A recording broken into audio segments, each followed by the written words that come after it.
Oi, oi, oi, gente boa de Deus. Olha só, esse é o Caio Responde e eu já vou iniciar com a primeira pergunta, que diz aqui: Caio, seguindo o seu raciocínio, exceto os 4 evangelhos, os demais livros do Novo Testamento, especialmente os ensinos de Paulo, também precisam passar pelo crivo hermenêutico de Jesus? Isso é uma pergunta sobre Jesus, a chave hermenêutica. Sim, a resposta é sim.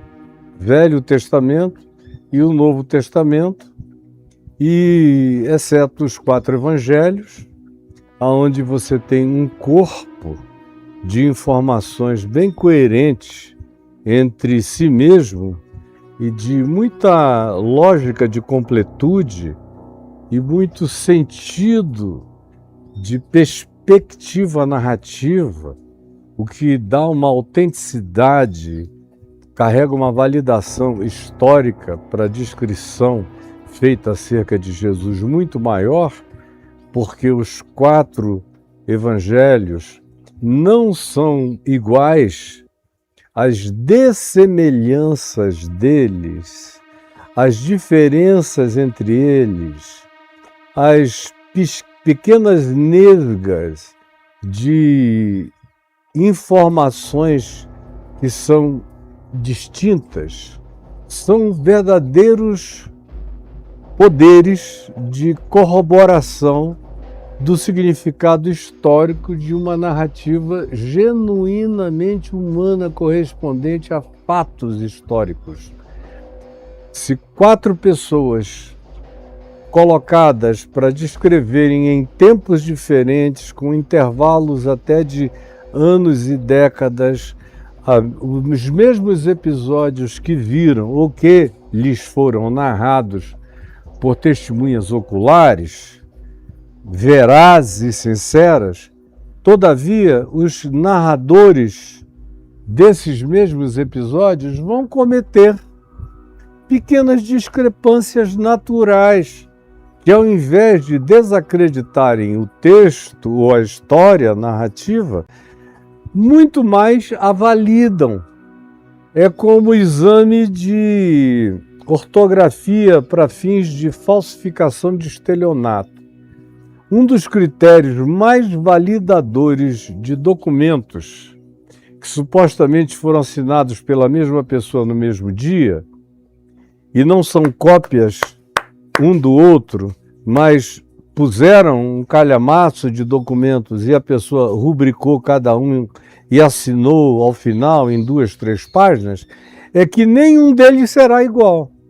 Eles carregarão a marca absolutamente identificadora daquele padrão de assinatura que é igual a uma digital, ninguém tem a mesma, mas nunca é igual.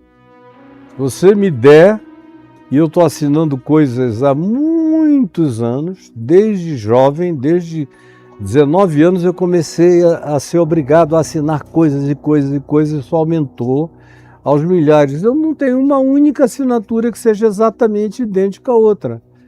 Um gerente de banco do passado se acostumava a ver a autenticidade, mas não media a autenticidade pela similitude absoluta. Era só aqueles traços que caracterizavam. Por que eu estou falando isso?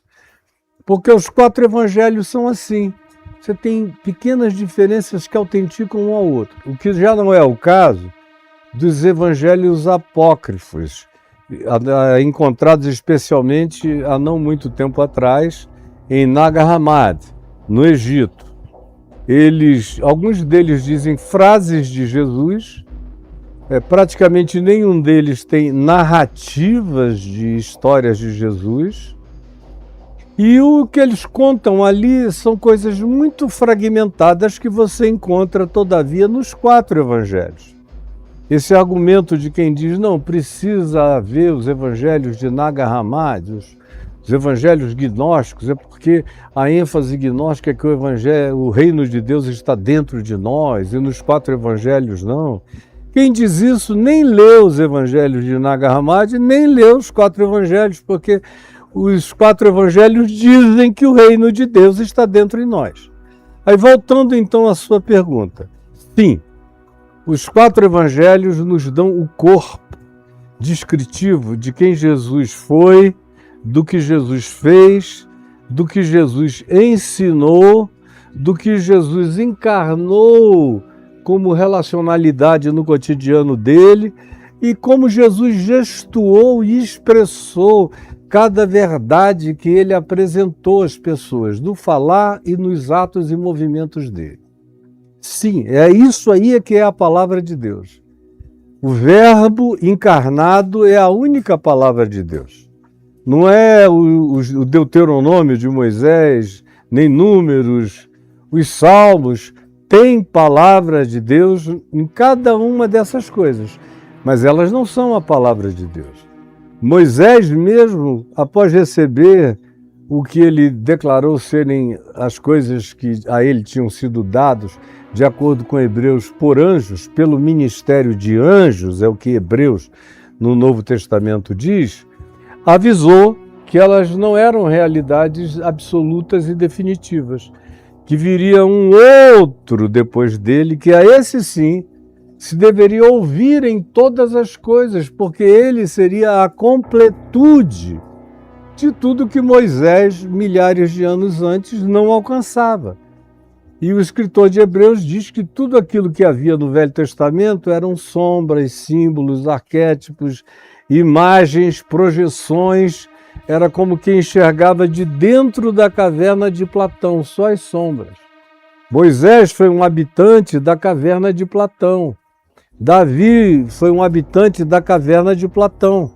Isaías já foi um habitante da caverna de Platão com a cara meio para fora, já começando a ver a luz verdadeira da realidade. E alguns outros profetas também. Por isso Jesus dá um tratamento especial aos profetas do Velho Testamento. Jesus os trata de maneira superior aos demais, aos juízes, aos guerreiros, aos reis, que nem são mencionados, exceto Davi, colocando no lugar certo. Se Davi é o cara, Jesus pergunta, por que ele chama o filho dele, Messias, de meu Senhor, e diz que esse está assentado à destra do trono das alturas?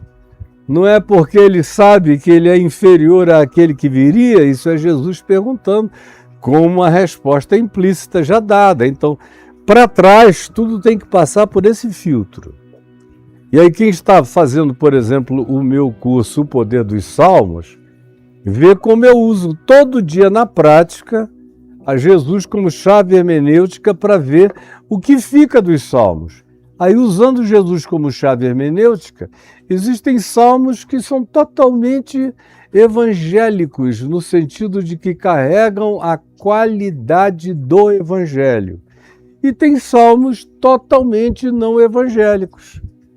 Como eu vi outro dia aqui, para os alunos que estão fazendo o curso comigo, no Salmo 109, Davi, que é um cara cheio de projeções do Evangelho, que de vez em quando emanam dele lindamente, no Salmo 109 o cara não tem nada de Evangelho ali. Ele está com raiva, querendo a morte de todo mundo, a destruição, está zangado. É uma expressão de uma alma boa, porém primitiva, deseducada, porque não tinha tido a chance de ser educada em Cristo Jesus. Isso no Velho Testamento. No Novo, é a mesma coisa.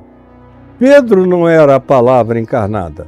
Pedro cometeu erros o tempo todo e os evangelhos, os 4, mostram os muitos equívocos de Pedro. É o rei dos equívocos, Pedro e João, e também os acertos maravilhosos. E quando ele acerta, Jesus diz que foi revelação do nosso Pai que está nos céus, para ele. A mesma coisa se pode dizer de qualquer outro apóstolo que acertaram na observação e na interpretação de quem Cristo foi, fez e ensinou, num tempo em que nem tinha evangelho escrito, eles estavam recorrendo só à sua própria memória, e como também Paulo. não era o Evangelho, nem era a palavra. E nem tudo que ele disse era inspirado. Paulo não tinha a menor ideia de que ele ia ser lido como ele próprio Paulo leu o profeta Isaías, ou como ele próprio Paulo leu alguns salmos que ele via que eram completamente coincidentes com o Espírito de Cristo do Evangelho, ou como ele lia Isaías 53, ou como ele ouvia os ensinamentos de Jesus. Ele não tinha a menor ideia disso. Ele ia ser guindado por uma posição de semidivindade, de demiurgo da revelação. Ele não tinha a menor ideia disso. Ele está ali, se Paulo tivesse a presunção de que o que ele está dizendo, o que ele está ensinando e falando ia ser algo assim, ele não teria nem mencionado o nome de pessoas. Mas é tão coloquial o que ele fala em quase todas as epístolas dele, que quando ele não começa com os destinatários, ele termina, como em Romanos, dando uma lista sem fim de amigos e amigas e gente judia, não judia, gente grega, gente de outras etnias, gente africana, gente de Cirene, lá na África, gente de grupos os mais variados, de parentelas dele que já estavam em Cristo antes de ele se converter. Ele vai mencionando isso tudo porque ele está falando com amigos. E tem uma segunda coisa, ele não só está falando com amigos e querendo instruir pessoas, conforme o entendimento que ele tinha adquirido do Evangelho de Cristo, mas ele também tenta diminuir as implicações gritantes de comportamento que havia nos pequenos núcleos de comunidade de fé que ele ia plantando em cidades diferentes. Não eram mega churches, não era nada disso, eram pequenos núcleos, em casas, em praças, em bosques, em pátios, em margens de rios, em lugares serenos, grupos pequenos, onde tinha um líder ou dois, um presbítero, tinha alguns que se dedicavam a alguns serviços de natureza de socorro social e assistencial, que vieram a ser chamados de diáconos, que é apenas um nome que significa garçom, ou aquele que serve, que cuida das mesas, das necessidades, da fome, do lamento ou da orfandade dos indivíduos designados para esse papel, como outras coisas que ele imagina que funcionariam de modo organicamente natural, como manifestação dos dons do Espírito Santo emanando do coração de cada pessoa sincera da comunidade de fé. Mas, por outro lado, ele é filho do tempo dele, onde havia senhores e havia escravos e havia libertos que compraram a sua libertação ou foram libertados por senhores generosos. Então ele tinha esses quadros e havia senhores perversos, como havia senhores de escravos, os bons, generosos, humanos. Aos humanos ele tem a coragem de dizer o que disse a Filemon: eu peço que tu recebas a Onésimo, que foi teu escravo, e que eu gerei em Cristo, porque ele foi acabar na cadeia ao meu lado, na fuga dele, caiu aqui, e eu estou devolvendo a ti. E peço que tu o recebas não mais como escravo, mas como um irmão amado e útil a ti. O nome Onésimo significava o oposto disso, uma pessoa sem utilidade. E Paulo faz um trocadilho dizendo: olha, eu estou te devolvendo um homem cheio de utilidades para ser teu irmão na vida, não mais teu escravo. Acolhe-o. Faz isso por mim e por ti, faz isso por amor a mim, por amor ao Evangelho e por amor a ele, que é teu irmão em Cristo. Então, o tempo todo você vê Paulo tentando diminuir as implicações daquelas coisas que eram muito pesadas, gravosas, estúpidas, patriarcais, ou patrimoniais, daquele capitalismo escravagista que era comum em todos os lugares. E as pessoas não eram divididas nos dias de Paulo pela cor da pele. Havia pretos ricos e charmosos e bonitos e desejados e interessantes, tanto quanto havia brancos, louros, de olhos azuis, bárbaros, vikings, saxões que tinham se tornado escravos. E não tinha nada a ver com cor de pele, como depois se tornou. Tinha a ver com condição social, ou com ter sido aprisionado numa guerra, ter se tornado despojo da batalha, e aí a utilização daquele ativo, porque era um ativo econômico, era colocar o indivíduo para ser escravo trabalhando como um androide. Já faz e fará nos próximos anos, prestando todo tipo de serviço com diligência e com inteligência, e com uma necessidade de não errar. Então Paulo vem escrevendo aos Colossenses, aos Efésios, e dá conselhos que para nós não são mais ideais. Não estão mais nem em questão, porque a nossa Constituição brasileira é bem mais elevada do que os conselhos que Paulo dá a maridos em relação a tratar suas mulheres, e as mulheres como responderem aos seus maridos, os pais com os filhos com os pais. A nossa Constituição levantou o sarrafo. Então o que Paulo diz lá é algo que ficou até vencido pela própria evolução da consciência social promovida no Ocidente da Terra, e o Brasil, nesse sentido, tem uma das melhores constituições, uma das mais humanas, e uma Constituição que foi feita num espírito extremamente evangélico, no sentido daquilo que carregue a qualidade do Evangelho no trato humano.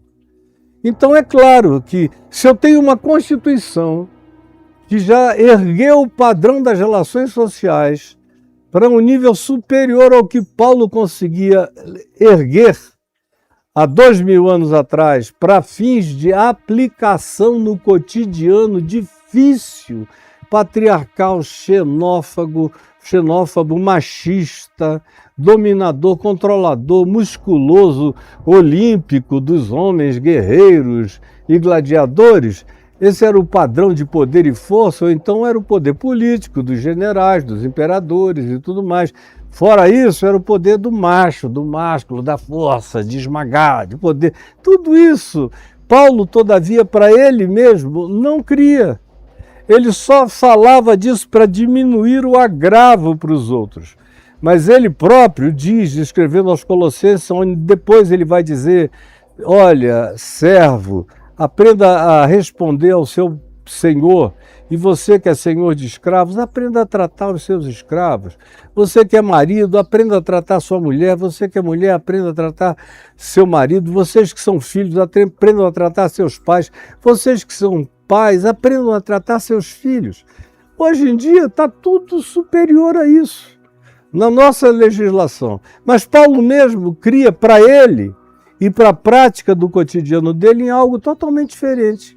Ele diz, antes de dar esses conselhos aos Colossenses, que em Cristo Jesus não havia nem judeu, esse cultozinho a judeu que a gente vê, o cristianismo, os cristãos e os evangélicos, especialmente os pentecostais, realizarem hoje, adorarem esse bezerro de ouro pintado de azul e branco com uma estrela de Davi na testa. É um culto idolátrico, acrítico, alienado, horroroso. Ele diz, não há judeu, não tem nenhuma superioridade de judeu. E ele era judeu da tribo de Benjamim. Nenhuma. Nem grego. Por que grego? Porque os gregos foram vencidos pelos romanos, mas tomaram a mente dos romanos com sua filosofia e com seu panteão. Então os romanos eram operativamente poderosos, mas quem controlou a cabeça deles, tanto religiosa quanto filosoficamente, e até do ponto de vista dos ensaios republicanos e democráticos, que os romanos demoraram mais a eles a cederem, foram os gregos o tempo todo. Havia uma superioridade intelectual grega nos dias de Paulo inquestionável. Mas ele diz, em Cristo Jesus não há homem nem mulher, não tem essa coisa de homem ser maior que mulher, não há diferença entre judeu, grego, bárbaro, cita, escravo, livre, preto, branco, etnias, nada. Não há sexismos em Cristo. Tudo isto em Jesus dos evangelhos estão mortos. Porque Paulo via como Jesus tratou as mulheres. Como para ele não tinha nenhuma diferença, como Jesus não tinha fobia do feminino. Em nenhuma perspectiva ou dimensão, ele tratava as mulheres com carinho. Ele aceitava o carinho delas, o toque delas, o trato delas, o afago delas, os gestos de bondade, as expressões de carinho estético delas para com ele, o emperfumamento, o embalsamamento em vida, o derramar de lágrimas aos pés dele, o enxugar com os seus cabelos, Maria, irmã de Marta e Lázaro, assentada aos pés dele, aprendendo embebecidamente. Tudo isso dos evangelhos mostra que para Jesus não tinha diferença entre Lázaro, Marta e Maria, entre os seus apóstolos e as mulheres que o seguiam desde a Galiléia, como diz Lucas 8, o servindo. Por isso Paulo diz que em Cristo não há homem nem mulher. Agora, para aquele povo de Corinto, de Colossos, de Éfeso, de Herápolis, do Vale do Lico, dos lugares onde ele evangelizava, havia diferença, havia escravos livres, havia uma cultura greco-romana poderosa, esmagadora, machista, dominadora, patriarcal. Ele sabe que não dá para enfrentar isso do dia para a noite, aí ele começa a educar. Mas ele próprio sabia onde estava a referência dele. De modo que, porque está escrito, e porque os cristãos fizeram das cartas de Pedro, de Paulo e dos apóstolos narrativas ou doutrinações em estado e em pé de igualdade, com o que Jesus falou, a palavra de Deus de capa a capa, presa entre capas, aí fica assim indistinto o que Jesus disse do que Paulo disse. Aí Paulo diz uma coisa que Jesus não fez, não ensinou, não praticou, fica todo mundo sem querer botar aquilo em confronto, e aí, pela via das dúvidas, como Paulo fala de igreja, de presbítero, de diácono, disse, então a igreja tem que ser a imagem e semelhança de Paulo. Ou de Pedro, que fala a mesma coisa. Ou de alguns outros apóstolos que dizem a mesma coisa. Aí, conclusão, a igreja pegou o pior dos apóstolos, o que eles falaram como remédio, como band-aid de uma hora e de um tempo, e relegaram a um plano absolutamente secundário o absoluto do que Jesus ensinou, pelo que a gente deve avaliar o Velho Testamento, tanto quanto o resto do Novo Testamento, porque Paulo não é a palavra de Deus, ele é apenas um discípulo dos mais elevados e enlevados, que compreendeu o Cristo eterno melhor do que todos os demais. Mas a sua fala pastoral, aplicada a um cotidiano comunitário, tem um reducionismo enorme, que nem corresponde à própria mente dele e nem às práticas de relação humana, social, fraterna e de amizade dele. Ele só está diminuindo as implicações de gravosidade dominadora por parte dos homens naquelas comunidades para as quais ele escreveu aquelas cartas, que ele não imaginou que iriam ficar sendo lidas até o dia de hoje, querendo nós afirmar aqueles hábitos e costumes que já estão extintos, graças a Deus, na nossa sociedade, como se eles ainda estivessem valendo. Eles morreram até na nossa Constituição, quanto mais em relação a Jesus e à cruz. A cruz matou tudo aquilo em relação ao que Paulo dá conselhos para diminuir a gravosidade daquelas práticas num ambiente que queria ser evangélico, no sentido daquilo que carregue a qualidade da prática do ensino e do evangelho de Jesus, gestuado e ensinado por ele. Isso é o que eu digo resumidamente no meu curso. Então, por favor, façam o meu curso. Jesus a chave hermenêutica, porque essa tua pergunta aqui, fora do curso, eu já devo ter respondido, assim, por baixo, umas 400, 500 vezes. Mas você vai me dizer que nunca ouviu. É claro, você chega aqui no Instagram, mal assiste o que está lá. Não me frequenta no YouTube, onde a gente muito mais madura que vai para lá, que não quer assistir uma coisinha de 18 segundos, nem de 3 minutos no máximo. Quer ficar uma hora e meia aprendendo com a Bíblia aberta, checando, como os bereanos, vendo se uma coisa corresponde à outra. Esse pessoal aí está crescendo avassaladoramente. E os que não têm nenhum preconceito contra mim, não têm inveja de mim, não têm ciúme de mim, não têm raiva de mim, não são como os jovens acadêmicos evangélicos que não viveram no meu tempo, nem vivem comigo hoje, estudaram teologia, fizeram alguns cursos um pouquinho melhores, entenderam um pouco melhor as coisas, não são tão evangélicos no pior sentido da expressão, conforme a gente os vê, quase que generalizadamente no Brasil inteiro, fazem parte de uma minoria que não dá nem 0,5% do escopo evangélico, mas ficam magoados comigo quando eu digo os evangélicos, porque eles fazem parte do 0,5% que é diferente. Aí eles querem que eu diga toda vez, os evangélicos menos 0,5% diferentes não são assim. Mas eu cansei, eu passei a vida sendo o 0,5% diferente e dando cara que não correspondia à verdade dos fatos, porque os fatos sempre foram esses, cujas caras vocês todos conhecem muito bem agora. Então essa garotada que está aí entre os 30 e os 45 ficam todos magoados, porque eles não conseguiram sair da igreja evangélica, nem precisam sair, nem quiseram sair, e ficam com raiva quando eu digo os evangélicos são assim. Mas são. O teu 0,5% não significa nada, nada, só se fosse no exame laboratorial. Mas para fins históricos de consumo, você, que é parte desse meio evangélico, meio ponto evangélico, 0,5%, que compreende diferente, é de uma inexpressividade tão grande que não dá para eu usar a tua diferenciação como validação do dessignificado do resto. Mas eles ficam ofendidos. Você, no entanto, que fez essa pergunta, pegue o meu curso aí no caiofabio.com.br/cursos. Jesus, a chave hermenêutica. Está aí. Jesus, a chave hermenêutica. Pegue para você, vocês todos.